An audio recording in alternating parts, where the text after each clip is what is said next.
오늘은 교회력으로 종려주일입니다. 팜 선데이, 종려주일입니다. 종려주일이라는 명칭은 어디에서 비롯되었을까요? 오늘 성경 말씀 본문의 8절에 보시면 대다수의 무리들이 나뭇가지를 꺾고 베어 길에 폈다. 나뭇가지가 등장하지 않습니까? 이 나뭇가지가 바로 종려나뭇가지예요. 예수님께서 예루살렘을 입성하실 때 환호하던 무리들이 승리와 기쁨을 상징하는 종려나뭇가지를 꺾고 예수님을 향하여 환호하면서 호산나 다윗의 자손이여 하면서 예수님 앞에서 따르고 뒤에서 따르면서 그렇게 열광적으로 환호하던 데에서 이 종려주일이 유래된 것입니다. 종려주일은 무척 중요하기 때문에 야고보서 주일 연속 강의를 잠시 쉬고 오늘 이렇게 종려주일에 관한 말씀을 함께 나누고자 하는 것입니다. 그렇다면 여러분, 왜 종려주일이 그렇게 중요합니까? 왜 중요하냐면요, 그동안 마태복음 1장 1절부터 20장까지는 지역적으로 예수님께서 어디에서 활동을 하셨냐면 갈릴리를 중심으로 이렇게 활동을 하시고 사역을 해 오셨습니다. 여러분, 예수님의 갈릴리 사역의 3대 사역, 예수님의 3대 사역 하면 여러분 다 기억하시죠? 하나님의 나라를 전파하시고 또 병든 자들을 고치시며 귀신 들려 고통받는 자들에게 귀신을 쫓아내주시는 그 사역, 이것이 이른바 예수님의 3대 사역입니다. 뿐만 아니라 예수님께서 이제 부활 승천하시고 남겨두실 제자들에게 하나님 나라 복음 전파의 사명을 대행하게 하시려고 12명의 제자들을 뽑으시고 12명의 제자들을 훈련시켰던 내용들이 바로 마태복음 1장부터 20장까지 갈릴리를 중심으로 진행되어 왔습니다. 그런데요, 여러분, 이제 오늘부터 지리적으로 큰 변화가 생겼습니다. 예수님의 사역은 이제 갈릴리에서의 사역을 뒤로 하시고 본격적으로 어디서부터? 예루살렘에서의 활동이 시작된 것입니다. 어디서부터요? 마태복음 21장 오늘 본문부터 예루살렘에서의 사역이 전개됩니다. 그러니까 중차대한 사역의 전환점, 터닝 포인트를 맞이하게 된 것이죠. 그래서 종려주일이 중요하고 마태복음 21장이 중요하고 예수님께서 처음으로 예루살렘 성에 입성하게 된 오늘 사건이 중요한 것입니다. 여러분, 예수님의 생애가 몇 년이시죠? 33년 아닙니까? 그런데요, 예수님의 십자가 고난과 죽음에 관련된 예루살렘에서의 불과 6일 동안의 활동을 마태복음 21장부터 마태복음 27장까지 무려 7장에 할애하고 있습니다. 6일 동안의 사건을 여러분, 33년의 예수님의 생애 가운데 돌아가시기 직전에 그 예루살렘에서의 6일 동안의 활동을 마태복음 21장부터 27장까지 7장에 걸쳐서 장장 할애하고 있습니다. 그만큼 예루살렘에서 어떤 일이 벌어졌는지가 중요하다는 것입니다. 그리고 오늘 본문은 그 예루살렘 사역의 첫 관문이라고 할 수 있는 예루살렘 입성에 관한 기록입니다. 사랑하는 우리 열린 광성의 가족 여러분, 예수님께서 왜 오늘 예루살렘에 입성하시려고 하는 걸까요? 특히 오늘 저는 여러분들과 함께 예수님께서 어떤 동물을 타고 예루살렘에 입성하고 계신지에 관하여 집중적으로 주목하고자 합니다. 어떤 동물이 나와요? 오늘 본문 2절과 5절과 7절이 참 중요합니다. 오늘 본문 2절, 5절, 7절 이 석절을 우리 다시 한번 우리 가정에서도 다 함께 읽겠습니다. 시작. 이르시되 너희는 맞은편 마을로 가라. 그리하면 곧 매인 나귀와 나귀 새끼가 함께 있는 것을 보리니 풀어 내게로 끌고 오라. 5절. 시온 딸에게 이르기를 내 왕이 내게 임하나니 그는 겸손하여 나귀 곧 멍에 매는 짐승의 새끼를 탔도다 하라 하였느니라. 7절. 나귀와 나귀 새끼를 끌고 와서 자기들의 겉옷을 그 위에 얹음에 예수께서 그 위에 타시니. 아멘. 어떤 동물이 나오죠? 어떤 동물이 나와요? 예, 맞아요. 그런데 여러분 2절하고 7절만 보시면 나귀와 나귀 새끼, 또 7절에도 나귀와 나귀 새끼, 그러니까 엄마 나귀하고 그 새끼 나귀 이렇게 두 마리를 예수님이 타신 게 아닌가, 이렇게 여러분 오인하실 수가 있어요. 두 마리가 아니고 5절을 보세요. 그는 겸손하여 나귀 곧 나귀인 나귀 한 마리인데 in other words, 다시 말하면 그 나귀는 멍에 매는 짐승의 뭐라고요? 새끼. 그러니까 다른 그 병행본문 마가복음하고 누가복음 또 요한복음, 다른 공관복음, 사복음서를 종합해 보면 두 마리 나귀를 그 위에다가 겉옷을 펴고 예수님이 이제 타신 것이 아니고 한 마리예요. 새끼 나귀 한 마리만 타신 것으로 여러분 상상하시면 됩니다. 몇 마리요?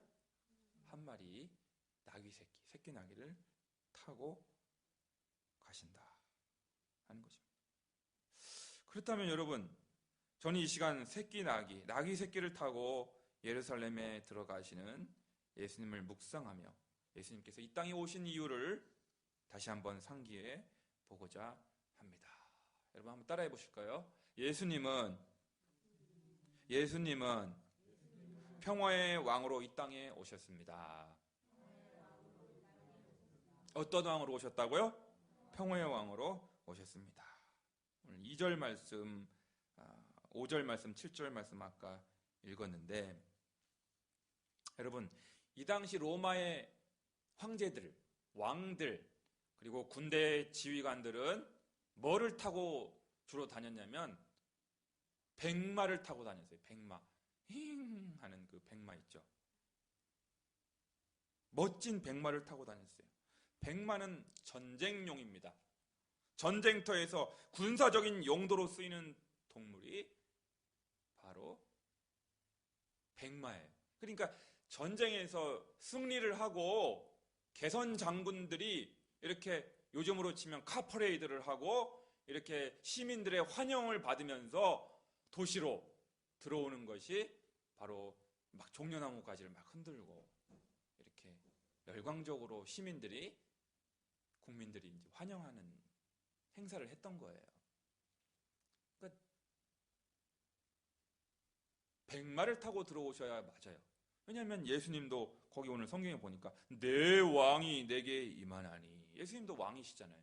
유대인의 왕이시며 만왕의 왕이신데 그 당시 수많은 로마의 황제들, 군대의 지휘관들, 왕들이 일반적으로 개선할 때 백마 타고 입성했던 것과는 달리, 그래서 여러분 삼국지 같은 거 읽어보면 여포가 천리를 달린다는 그런 적토마를 뜨그득 타고 다니면서 이렇게 전쟁하고 막 싸움하고 그러지 않아요?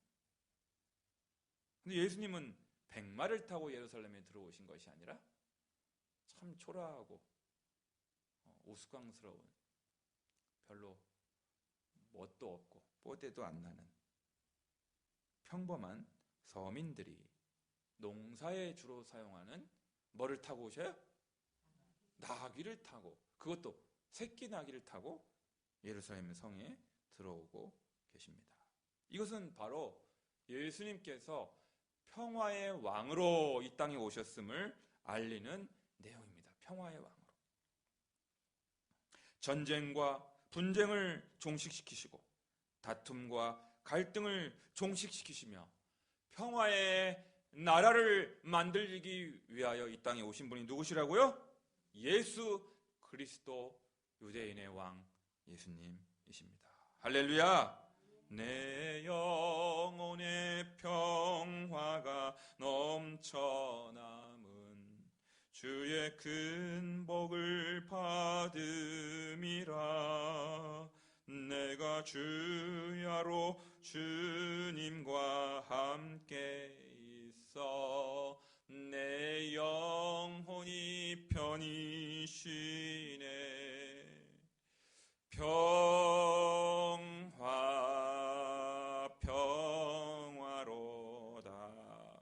하늘 위에서 내려오네.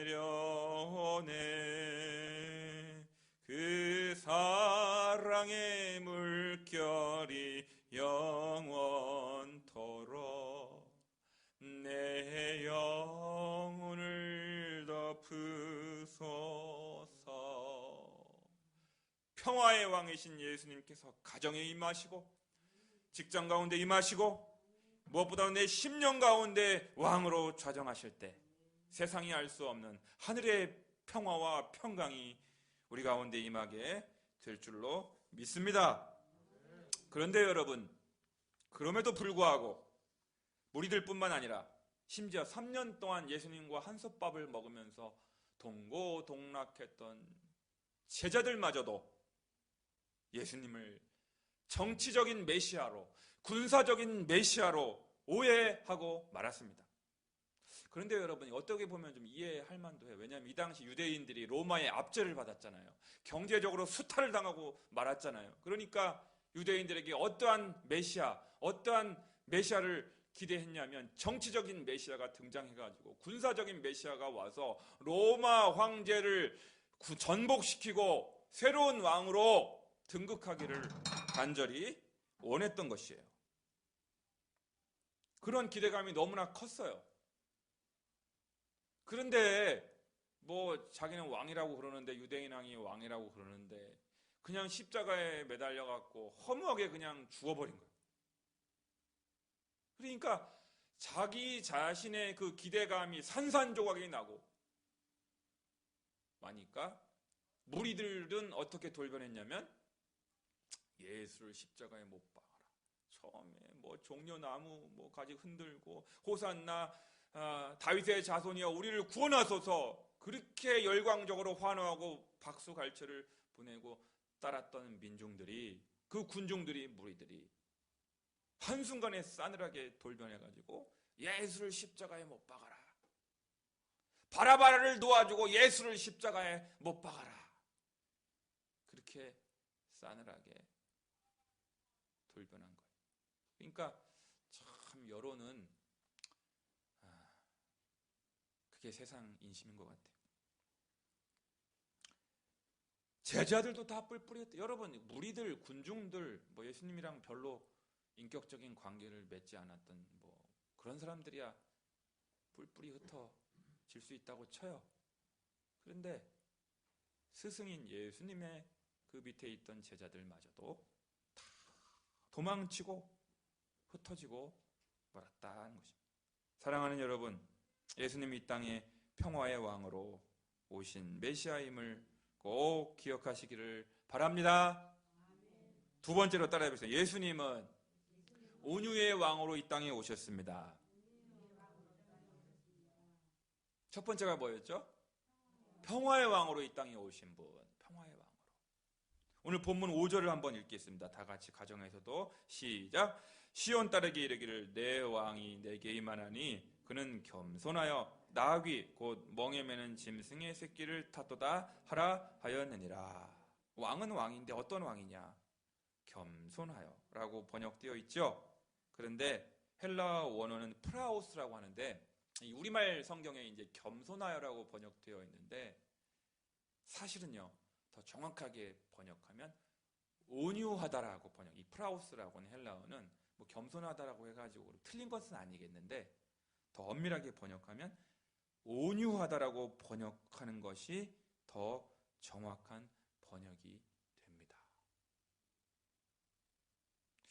여러분, 이 당시 로마의 황제들은 온유할 수가 없어요. 왜요?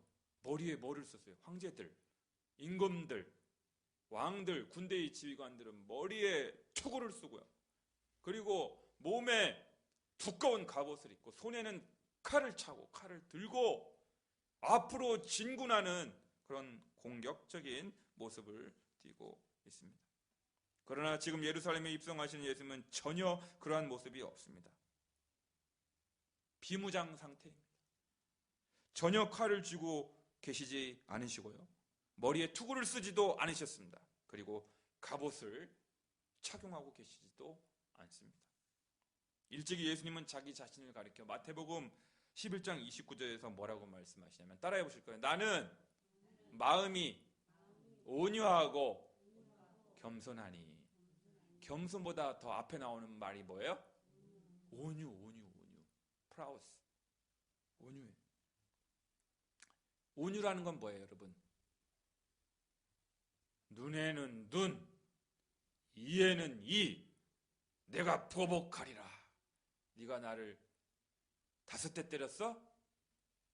그럼 너도 5대 맞아봐 하면서 막 보복하고 앙가품하고 감정이 실려가지고 2대 맞으면 막 10대 때리는, 되갚는, 그것을 예수님께서 가르치셨나요?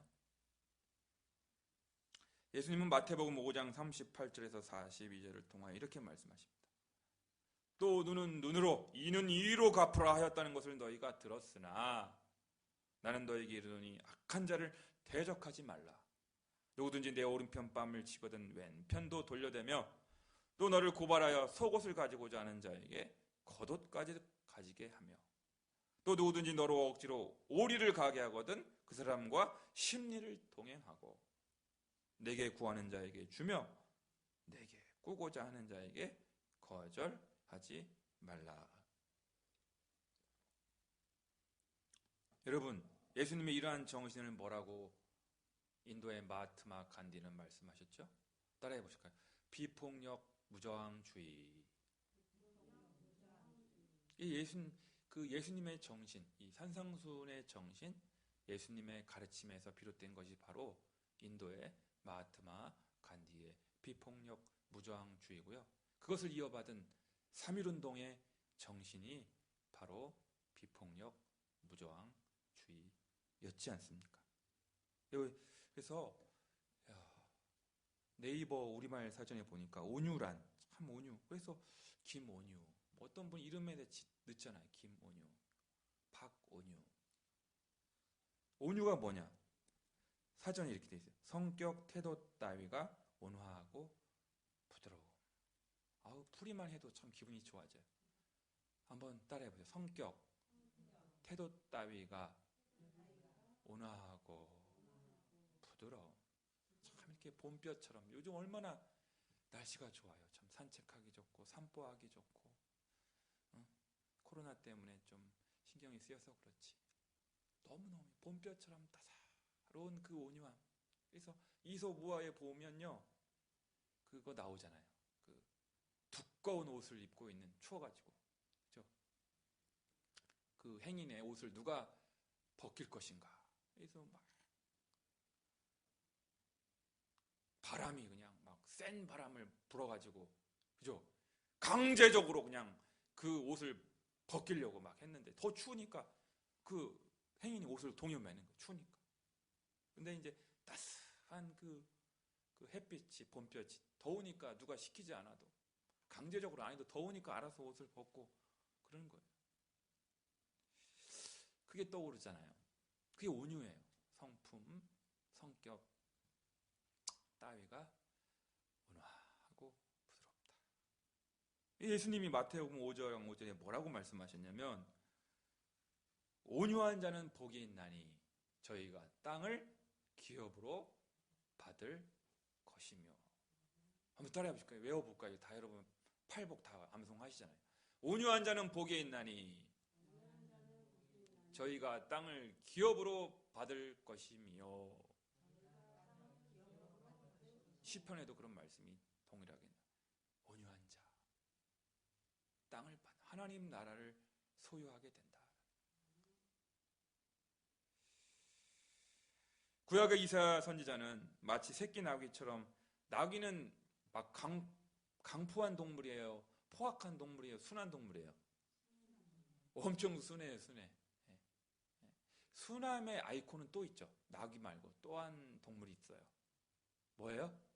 양이에요, 양. 제가 양이 얼마나 순한지 뭐 여러분 다 그냥 직감적으로 알지만 그런 용인에 가니까 뭐 땡땡 랜드라는 그런 있잖아요. 노는데 아이들이 유원지. 거기 한번 옛날에 가봤지. 뭐 요즘 못 가잖아요. 코로나 때문에 일체. 옛날에 몇 년 전에 갔을 때 와, 거기 다른 동물들은 다 우리에 가둬 놨는데 울타리를 쳐가지고 가둬 놨어. 막 사람을 해칠까. 근데 유일하게 사람들하고 같이 돌아다닐 수 있도록 울타리도 안 치고 그냥 풀어서 놓은 동물이 있어요. 그게 뭐예요? 양은 그냥 막 풀어놨더라고. 그냥 막. 그래서 행인들하고 같이 걸어다녀. 아, 이 양이 참 순한 동물이긴 하나 보다. 그때 제가 이제 알고는 있지만 이제 거기 가서 봤어요.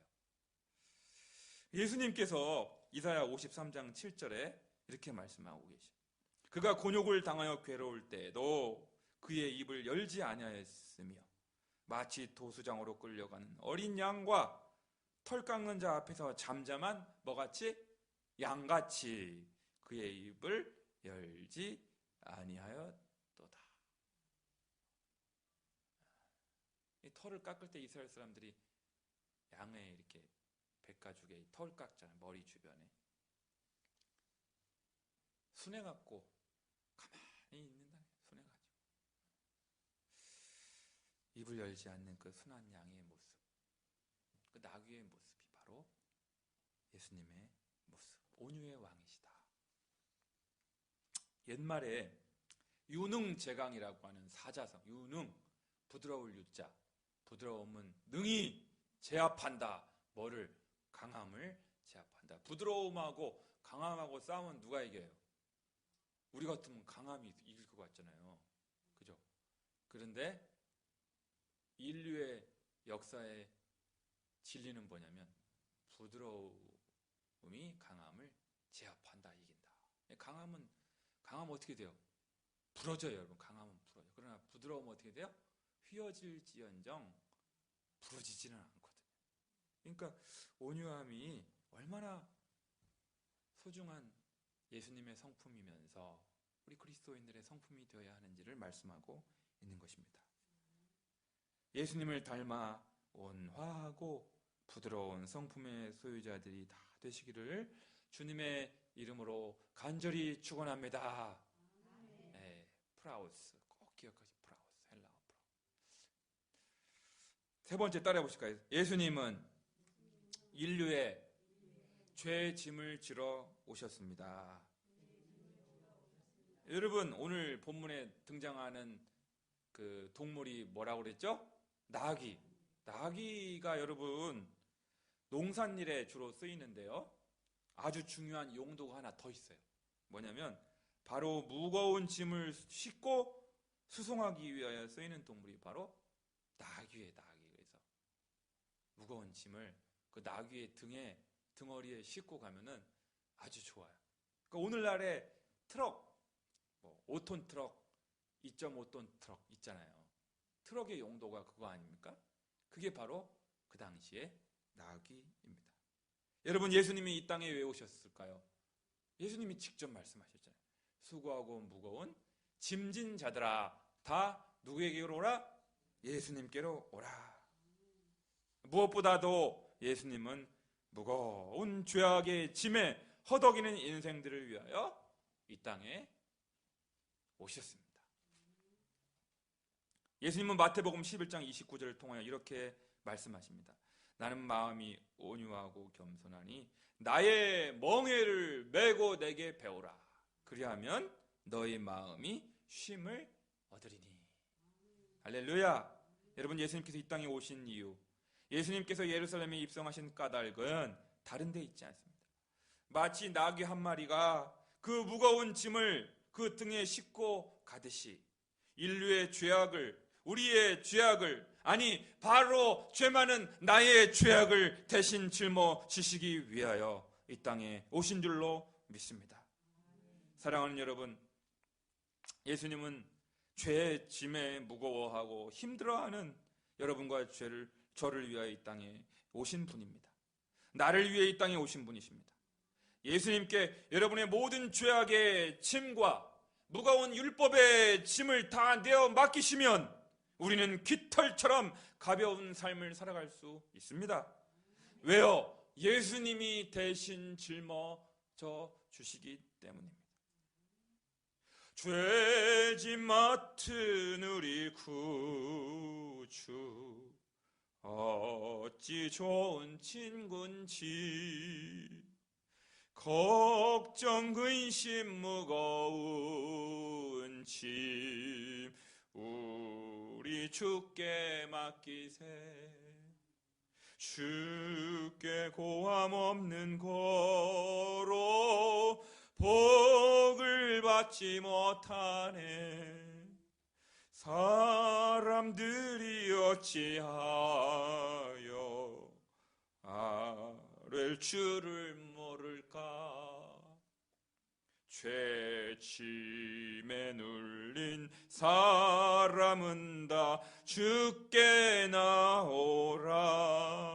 주 말씀 의지할 때에 곧 평안 얻으리. 의지하세 의지하세 주 의지하세. 구하시네 구하시네 곧 구하시네. 죄짐을 지고서 고나거든 내 맘속에 주 영접하며 새 사람 되기를 원하거든 내 구주를 영접하라. 의심을 다 버리고 그 주를 영접하라. 마음은 다 열어놓고 내 구주를 영접하라. 할렐루야. 오늘 말씀을 준비하면서 이 찬송이 계속해서 떠오릅니다. 사랑하는 여러분, 우리 열린광성의 식구 여러분, 어쩌다 넘어져서 남 모르는 죄책감이 있습니까? 어쩌다 실수하여 남 모르는 양심의 가책 때문에 힘들어하고 계십니까? 남 모르는 수치심 때문에 요즘 잠 못 이루십니까? 주님께 나아오십시오. 십자가에 나아오십시오. 보혈의 강가로 나아오시기 바랍니다. 아무리 무거운 짐도 나귀의 등에 얹어놓으면 가벼워지듯이 아무리 여러분들의 죄악의 짐이 무거울지라도 예수님의 등허리에 얹어놓으면 됩니다. 예수님의 십자가에 얹어놓으면 됩니다. 예수님께 다 맡기고 내려놓으면 되는 것입니다. 그러면 우리 예수님이 대신 다 짊어져 주십니다. 할렐루야. 여러분, 이것이 기독교의 복음이에요. 그리스도의 복음이에요.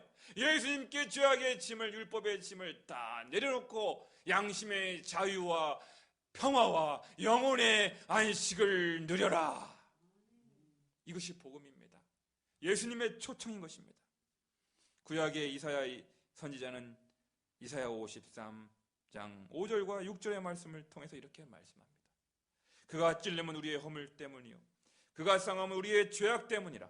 그가 징계를 받음으로 우리는 평화를 누리고 그가 채찍에 맞음으로 우리는 나음을 받았도다. 우리는 다 양 같아서 그릇 행하여 잡기 제 길로 갔거늘 여호와께서는 우리 모두의 죄악을 그에게 담당시키셨도다. 할렐루야. 한번 따라해 보실까요? 여호와께서는 나의 모든 죄악을 예수님께 담당시키셨도다. 할렐루야. 여러분, 자유함을 얻으시기 바라요. 홀가분하게 살아가시기를 바라요. 깃털보다 자유한 삶을, 가벼운 삶을 살아갈 수 있는 비결이 여기 있는 거예요. 내 모든 염려와 걱정과 근심을, 남 모르는 고민을, 남 모르는 죄책감과 양심의 가책과 수치심까지도 예수님께 다 내려놓으면 자유한 삶을 살아가게 되는 것입니다. 할렐루야! 복음입니다, 여러분. 사랑하는 여러분, 예수님은 예루살렘에 입성하신 유대인의 왕이시요 만왕의 왕이십니다. 내 왕이 내게 임하나니, 이렇게 말씀합니다. 하지만 예수님은 그 당시 권력자들이나 왕들이나 전쟁의 지휘관과는 전혀 다른 길을 가셨습니다. 권력과 칼로 사람들을 위협하거나 굴복시키지 않으셨고 평화의 왕으로 이 땅에 오셨습니다. 다스리려 하거나 권위를 내세우려 하지 않으셨고 온유의 왕으로 섬기셨습니다. 그리고 그 섬김의 절정은 바로 십자가 죽으심입니다. 대속의 십자가인 것입니다. 우리를 대신하여, 여러분들과 저를 대신하여 죄의 짐을 대신 다 짊어져 주셨습니다. 그리하여 우리에게 참된 자유와 평화, 그리고 영혼의 안식을 베풀어 주셨습니다. 종려 주일인 오늘 새끼 나귀를 타고 예루살렘에 입성하시는 예수님의 모습이 오늘 하루 동안, 아니 여러분 일평생 내내 여러분의 마음판에 아로 새겨지실 수 있기를 주님의 이름으로 간절히 축원합니다. 축원합니다. 기도하시겠습니다. 사랑과 은혜가 풍성하신 하나님 아버지, 오늘 이 종려 주일을 맞이하여 나귀 새끼, 너무나 초라하고 보잘것없는 새끼 나귀를 타고 예루살렘에 입성하시는 예수님의 모습을 우리가 보았습니다. 주님, 수많은 세상의 왕들이, 임금들이, 황제들이, 그리고 군대의 지휘관들이 화려한 백마를 타고 다니는 모습과 달리 우리 주님이 나귀 타고 이 땅에 오신 그 목적과 이유를 분명히 알게 하여 주시옵소서. 주여, 평화의 왕으로 오신 예수님을 닮아 우리가 어디를 가든지 누구를 만나든지 피스메이커, 평화의 사도로 쓰임받게 하여 주시옵소서. 주여, 우리 주님은 무엇보다도 마음이 온유하신 분이십니다. 나는 마음이 온유하고 겸손하니 나의 멍에를 메고 내게 배우라. 예수님의 온유함을 배우라. 예수님의 겸손함을 배우라고 온유의 왕으로 나귀 타고 오셨습니다. 주여, 우리도 예수님처럼 부드럽고 온화한 사람들 되게 하여 주시옵소서. 3, 4월 봄볕처럼 따사로운 존재들이 되어서 이 땅에 수많은 아파하고 절망하는 자들, 울며 떨고 있는 자들에게 따사로운 예수님의 사랑을, 따사로운 예수님의 온유함을 전하는 자로 살게 하여 주시옵소서. 아버지, 한 주 동안 살면서 남 모르는 양심의 가책 때문에 힘들었습니다. 죄악의 짐이 무거워 죄책감과 수치심에 힘들어 했을지라도, 그 어떤 문제라도, 어떤 고민과 갈등이라도 나 혼자 끌어안고 힘들어하는 것이 아니라 예수님께 가지고 예수님 앞에 끌어놓게 하여 주시옵소서. 내려놓게 하여 주옵소서. 자유함을 얻게 하여 주시고 예수님이 주시는 사죄의 은총을 받고 용서의 은총을 받고 깃털처럼 자유롭고 참된 영혼의 안식을 누리며 살아가는 우리 모두가 되게 하여 주시옵소서. 주님을 사랑합니다. 주님을 예배합니다. 평생 주님의 십자가를 자랑하며 살아가게 하여 주옵소서. 예수님의 이름으로 기도드리옵나이다. 아멘.